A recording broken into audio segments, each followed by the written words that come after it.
Hello and welcome to Wake Up and Live with the Arts.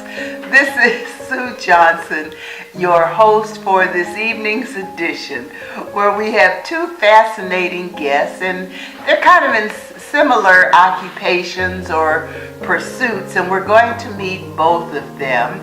And the first one that we are going to meet in terms of our guest is Stephon J. Davis, and many of you around Greater Cleveland and Northeast Ohio already know Stephon for his filmmaking capacity. Is it filmmaking or video? Which is it called? Filmmaking both? For myself. It can be called both, but I prefer filmmaking. Okay. Hello, Stephon J. Davis. How you doing today? Hi, excellent. Thanks for having me. I haven't seen you in a minute. It's been a while. A few But years maybe. Yeah. Been that long? I think so. I was just looking at an old interview from on YouTube still, a couple years back. Maybe at least 2 years. Oh, okay. Where were we? Do you remember where we were taping? The South Green location. Way back at Ivy's Catering. Yes. Wow, that's been a few years. Yeah. You're right. So in the meantime, you've been super busy. Yes. And give us an idea of some of the projects that you've been working on in recent months, years, weeks. In fact, you just finished up a project. Absolutely. I'll go back because I can't recall. I believe the sit-in was not done yet. We probably were talking about Benevolent Stranger, I think, my last time.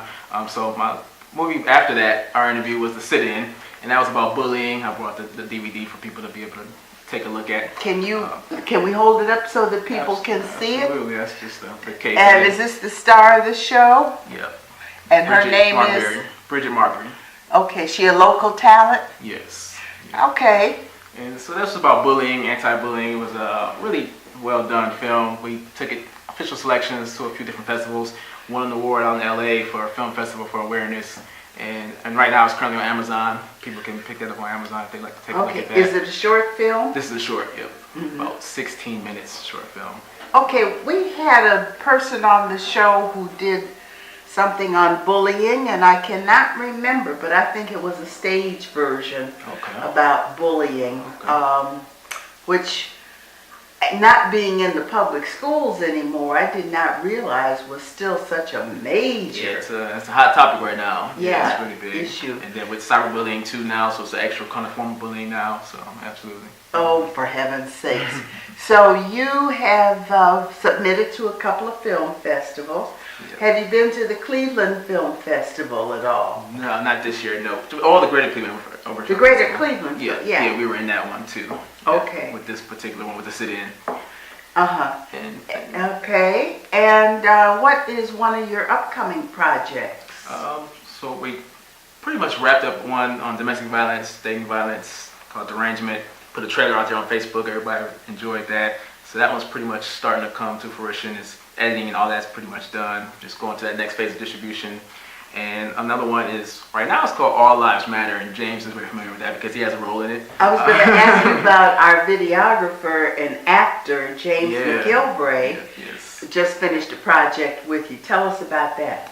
So it's called All Lives Matter right now, but I'm still playing around with the title. I'm looking at Our Lives Matter or Every Life Matter. I'm trying to avoid any kind of discrepancies on the whole Black Lives Matter and all these things that came about. But it's not very political or controversial, but it is more of a thriller, action, that vigilantes going around killing cops and FBI is looking for them and all these things. So it's very action-packed in that sort of way there. And James came out, played the commissioner out to Shelby, which was a nice drive for us all there. So we went out that way. And so you just finished this project with James McGill, which hasn't been titled yet, and he plays the role of commissioner. Will there be other local talent we'd recognize in this film? There's quite a bit of local talent. We had a lot of people come out for it, so there's a lot of roles throughout the whole movie, and everyone so far has been great. We're almost done with it now. Actually, we have a couple more scenes to wrap up, and then now that we're going into post-production. But yeah, we have some great people playing FBI. We have Aaron Green. He's playing our vigilante, the person that's going around doing all the killing and things. And he's having a fun time with the role. So yeah, it's been a blast. So yeah, we're looking Now, forward is to this a feature-length film, a this short? one. How It's long short, is about 30 minutes or so. Oh, so you got a lot of action packed into that one. Yeah. And in terms of post-production, do you have an idea how long you expect that to take? We were really ambitious at first. We're like, hey, we're gonna get it done in like 2 weeks, you know? Really? But no, that's not gonna be the case though. It'll probably be a couple months maybe from now, I would say. That'll be done. Yeah. Well, what is your Facebook page so that you can tell our viewing audience where to find you and your works? You can either just go to my name, Stephon J Davis, which is PHON, Stephon J Davis, or Serlo Media. Also, it's other one. Serlo. What's the name of the media? Serlo, which is SERLO, Serlo Media. Oh, okay. Yep. So everything's pretty much on there. I got all the trailers, various things like that on that Serlo Media page. And of course, my page always has tons of updates, photos from behind the scenes, things like that. Sure. Yeah, absolutely. Now, what are some of your overall goals as a filmmaker? Are you planning to stay in the Cleveland area? Are you planning on hitting one of the major markets? What's some of your goal plans? For now, we have another movie coming up pretty soon, Eating Disorders. So this is a collaboration with a reporter down in Florida. So we're going to come up and make this in Cleveland and get some funding and things like that behind it. So it's going to be a really well-funded project. We're looking for a lot of Cleveland local talent and crews to really be a part of this project. And so that'll be our next ambitious project that we're going to do. And from there, I would like to do one on suicide prevention.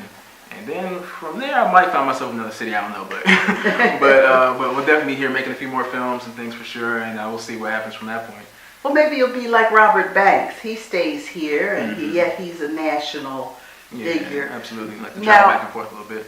One of the things you just mentioned, which all filmmakers and entrepreneurs are interested in particular, can you speak a little bit about your fundraising? Who do you approach? How does that work? What's that process like? So for everybody, it's a little different. Kickstarter become very popular. In your case? In my case, I've used those things as well. But for this project, we decided to take a unique route and seek corporate sponsors. And so she has a lot of backing and things with her, so she is pretty well connected. So we're looking at more so corporate sponsors to really get behind the project. And with it being the subject matter it is, the eating disorders, it's something that a lot of people can resonate with and they can understand that this is an important film that needs to come out. So we'll be doing more of like a corporate sponsor funding and things. But people use investors, Kickstarter, Indiegogo, and just all kinds of different. Indiegogo? That's another one, just like Kickstarter, but it's... I'm not familiar with that one. I'm familiar with Kickstarter. Yeah, it's just like it. It's like the stepchild of Kickstarter, I guess. It's not as popular.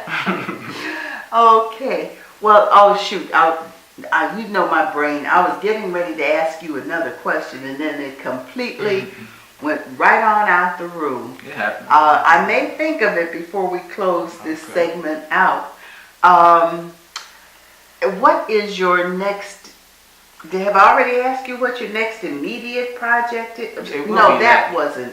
It will be that. I was going to say, maybe you asked where I got my haircut at. No, just kidding. No, but when I thought about that though, because Drew Harris, actually, I wanted to mention that he's the one that helped me write All Lives Matter.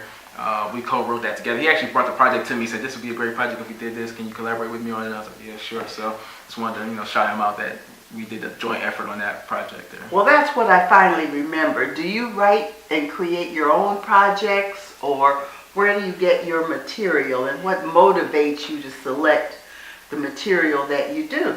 It all comes in different varieties. Like for that one, like I said, it was a collaboration. Someone brought that idea to me. A lot of times I'll write myself though. Like a lot of the projects I've just thought about, I've written it out and thought this was a great script.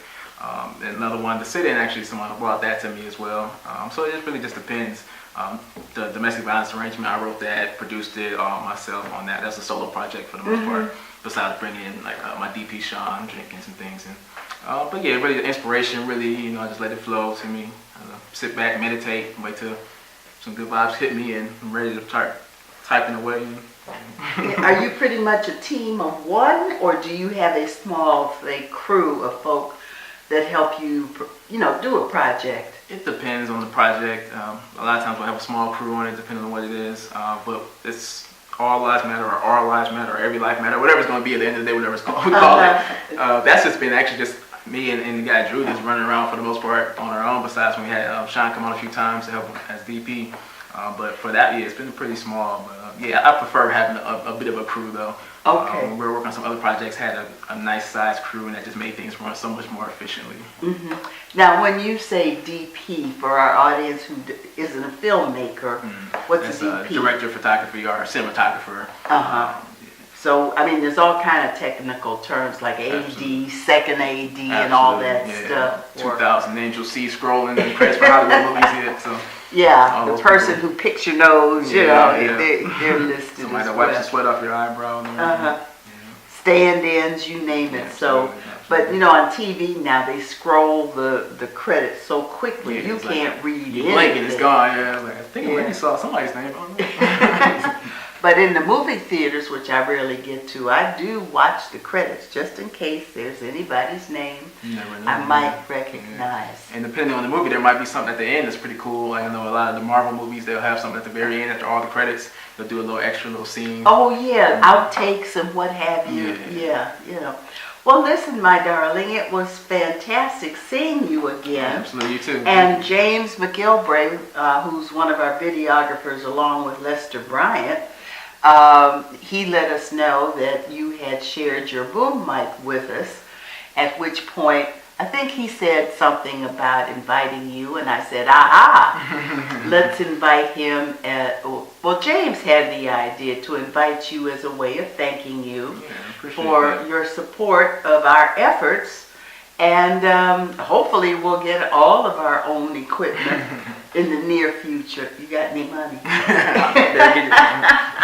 But no, I appreciate it. Yeah, I'm definitely always willing to be generous and help you give back. You guys all give back to this type of show is great, because you're giving back to the arts really in itself, though. So we all appreciate it as filmmakers, as artists, as actors, all of us. And now that Lester has seen to it that we're on YouTube, we finally have a broader audience, because when we were on the TV stations, cable, when we were on way back when it was Adelphia and out on the western side, Cox Cable, we had a very broad audience. So now that Lester created the YouTube for us, along with James, we have much more visibility, which helps the show quite a bit.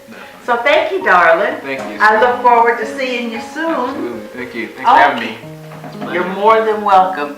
Stay tuned, and you're getting ready to meet somebody else who has a show. It's not similar to ours, but it is a YouTube TV. YouTube 10 TV, is that right? Well, it's a YouTube sensation. Stay tuned and meet our next guest.